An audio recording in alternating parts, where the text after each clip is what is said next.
నమస్తే, welcome to our channel. నేను సిరి. హిమాన్షు కేసీఆర్ అంటే తెలంగాణ మాజీ ముఖ్యమంత్రి మనవడు కేటీఆర్ గారి కుమారుడు. ఇప్పుడు తానే మరి కేటీఆర్ని జైలుకు పంపించే అవకాశం ఉందా? తానే పంపించబోయేలాగా అనిపిస్తుందా ఈ పరిస్థితులన్నీ చూస్తుంటే? సో ఈ అంశాన్ని మనకి వివరించడానికి మనతో పాటు ఉన్నారు ప్రముఖ senior journalist, political analyst C S Rao గారు. నమస్కారం సార్. నమస్తే. ఇప్పుడున్న పరిస్థితులలో కేటీఆర్ గారిని ఎవరో జైలుకి పంపించాల్సిన అవసరం లేదు అనిపిస్తుంది. తన సొంత కుమారుడే హిమాన్షి జైలుకు పంపించే అవకాశాలు కనిపిస్తున్నట్టు అనిపిస్తుంది. మరి ఇందులో ఎంతవరకు వాస్తవం ఉంది సార్? సో ఇప్పుడు హిమాన్షుకు ఉన్నటువంటి ఆస్తులు ఎక్కడి నుంచి వచ్చాయి అని చెప్పి విచారణ కనుక చేస్తే తండ్రి కేటీఆర్ జైలుకి వెళ్ళేటువంటి అవకాశం ఉంది. ఎందుకు అని అంటే అఫిడవిట్ లో కేటీఆర్ గత ఎన్నికల్లో ఏం చేశారంటే హిమాన్షుకు సంబంధించి నా మీద ఆధారపడలేదు, హిమాన్షుకు సంబంధించినటువంటి ఆస్తులు ఏమీ లేవు, హిమాన్షు నా మీద ఆధారపడలేదు, మైనర్గా ఉన్నటువంటి తన కుమార్తె తన భార్య ఇద్దరు మాత్రమే నా మీద ఆధారపడి ఉన్నారని చెప్పి గత ఎన్నికల అఫిడవిట్లో పొందుపరిచినటువంటి అంశం. అయితే ఇప్పుడు కేటీఆర్కి సంబంధించినటువంటి ఈ అఫిడవిట్ మీద సవాల్ చేస్తూ కాంగ్రెస్ ఎమ్మెల్యే మహేందర్ రెడ్డి అలాగే ఇంకొక లీడర్ శ్రీనివాస్ అన్న అతను వీళ్ళిద్దరూ హైకోర్టులో పిటిషన్ వేశారు. దాని మీద 4 వారాల్లో మీరు రిప్లై ఇవ్వండి అని చెప్పి కేటీఆర్కి నోటీసులు జారీ చేశారు. ఏం జారీ చేశారు? హిమాన్షుకు ఉన్నటువంటి ఆస్తులు ఏవైతే ఉన్నాయో అవి ఎక్కడి నుంచి వచ్చాయి, హిమాన్షుకు ఉన్న ఆస్తులు ప్లస్ హిమాన్షు అమెరికాలో చదువుతున్నాడు కదా, మరి హిమాన్షుకు అంత డబ్బు ఎక్కడి నుంచి వచ్చింది అనేటువంటి ప్రశ్నలు సంధిస్తూ నోటీసులు జారీ చేసింది. గత ఏడాది జూలైలో అతను మేజర్ అయ్యాడు, అంతకుముందు మైనర్. అంటే జూలై నుంచి మేజర్ అయిన తర్వాత అతను సంపాదించాడా?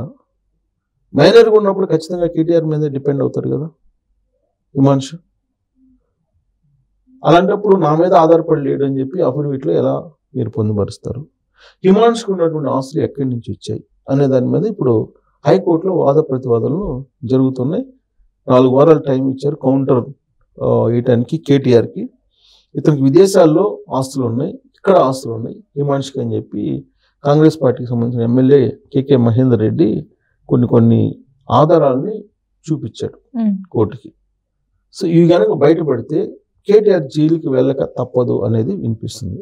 సో ఇప్పుడు హైకోర్టుకి ఇచ్చినటువంటి దాంట్లో ఏమున్నాయంటే ఇప్పుడు హిమాన్షుకి సిద్దిపేట జిల్లా ముర్కుక్ మండలం వెంకటాపురంలో 4 ఎకరాలు, ఎర్రవల్లిలో 32.15 అంటే 32.5 ఎకరం కొనుగోలు చేశాడు హిమాన్షు. ఎంత? దాదాపు అక్కడ 10 లక్షలు అని చూపించారు, ఇక్కడేమో ఎర్రపాలెంలోనేమో 88 లక్షల రూపాయలు చెల్లించి చేశారన్నారు. సో మేజర్ గత ఏడాది జూలైలో అయ్యాడు. ఇంత డబ్బు అసలు ఎక్కడి నుంచి వచ్చింది హిమాన్షు? అంటే దగ్గర దగ్గర ₹1 కోటి పైన అంటారా సార్? ₹1 కోటి పైన అంటే మార్కెట్ వాల్యూ పెడితే కొన్ని 100 కోట్లు కదా. కేసీఆర్ ఏం చెప్తున్నాడు? ఎకరం 100 కోట్లు ఉందని ఆ తెలంగాణలో చెప్తున్నాడు కదా. ఆ లెక్కలు లెక్కేసుకో. ఎర్రవల్లిలో 15 ఎకరాలు, వెంకటాపురంలో 4 ఎకరాలు, మరి 4 ఒక 15 32. ఎర్రవల్లిలో 32 ఎకరాలు, 4 ఎకరాలు ఏమో వెంకటాపురంలో, 32 ఒక 4 36 ఎకరాలు. 36 ఇంటూ 100 వేసుకో, అక్కడే ఉన్నాయి కదా 100 కోట్లు.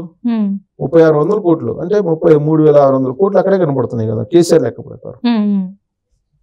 330 అంటే ఎకరాకి 100 కోట్లు వేసుకో, అక్కడే కనపడుతున్నాయి కదా లెక్క. కొన్ని 100 కోట్లు అక్కడే కనపడుతున్నాయి కదా. సో కాబట్టి ఇదంతా కూడా హిమాన్షుకి ఎక్కడి నుంచి వచ్చింది? అతనేమో మైనరు గత జూలై దాకా, మరి ఎక్కడ సంపాదించాడు? అతను అమెరికా వెళ్ళాడు, అమెరికాలో ఆస్తులు ఉన్నాయి అతని పేరు పైన అనేది కూడా ఉంది. మరి ఇవన్నీ ఎక్కడ సంపాదించారు అనే దాని మీద ఎంక్వైరీ నడుస్తుంది. ఈ ఎంక్వైరీ కనుక పూర్తయితే ఈ ఆధారాలు కనుక చూపించకపోతే కేటీఆర్ బుక్ అయ్యే అవకాశం ఉంది. ఇప్పటికే కేటీఆర్ ఆల్రెడీ ఫామ్ హౌస్, ఇప్పుడు ఆల్రెడీ ఫామ్ హౌస్ ఉంది కదా, ఆ ఫామ్ హౌస్ కూడా హిమాన్షు పేరు పైన ఉందని చెప్పి అంటున్నారు ఫామ్ హౌస్. సో అవన్నీ తీస్తున్నారు. అవన్నీ తీసినప్పుడు ఇవన్నీ ప్రూవ్ చేయాలి. ప్రూవ్ చేయకపోతే ఏం చేస్తారు? తీసుకెళ్లి జైల్లో వేస్తారు, అంతే కదా. సో హిమాన్షు అనే అతను రాజకీయాల్లో ఇప్పుడు కూడా ఒక అతను చూస్తే కనుక ఒకప్పుడు కేసీఆర్ తన మనవడికి సీఎం సీట్లో కూర్చోవాలని ఉందని కోరికగా ఉందని చెప్పి సీఎం సీట్లో కూర్చోబెట్టాడు తీసుకెళ్ళి. అది ఎవరు టాలరేట్ చేయరు. రాజ్యాంగబద్ధమైనటువంటి పదవి అది. దాన్ని ప్రజలు నీకు అప్పచెప్తే నువ్వేం చేసావు? నీ మనవడిని తీసుకొచ్చి కూర్చోబెడతావా? తప్పు కదా. తర్వాత భద్రాచలం రాముల వారికి శ్రీరామనవమి సందర్భంగా ముఖ్యమంత్రి హోదాలో తలంబ్రాలు తీసుకెళ్లకుండా వాళ్ళ మనవడి చేత పంపించాడు. ఏ హోదాతోటి వాళ్ళ మనవడితోటి పంపిస్తాడు తలంబ్రాలు? పంపించాడు కదా. ఇన్ని రకాల అరాచకాలను బరాయించారు తెలంగాణ సమాజం, తెలంగాణ ప్రజలు కేసీఆర్ చేసినటువంటి వాటిని. ఆయన్ని పక్కకు పంపించడానికి 10 సంవత్సరాలు పట్టింది తెలంగాణ ప్రజలకి. అసలు 2018లోనే పంపించాలి ఆయన్ని. వాస్తవంగా ఆ రోజున చంద్రబాబు నాయుడు బూచిగా చూపించి గెలిచాడు. అసలు గెలవలా. అది 2018లో వాస్తవంగా ఓడిపోయినట్టు. ఎందుకనంటే ఆ రోజున ఎన్నికల కమిషన్ సారీ చెప్పింది. 5 లక్షల ఓట్లకు పైగా దొంగ ఓట్లు వేసుకున్నారు. ఆ రోజున ఎలక్షన్ కమిషనర్ కూడా సారీ చెప్పాడు కదా.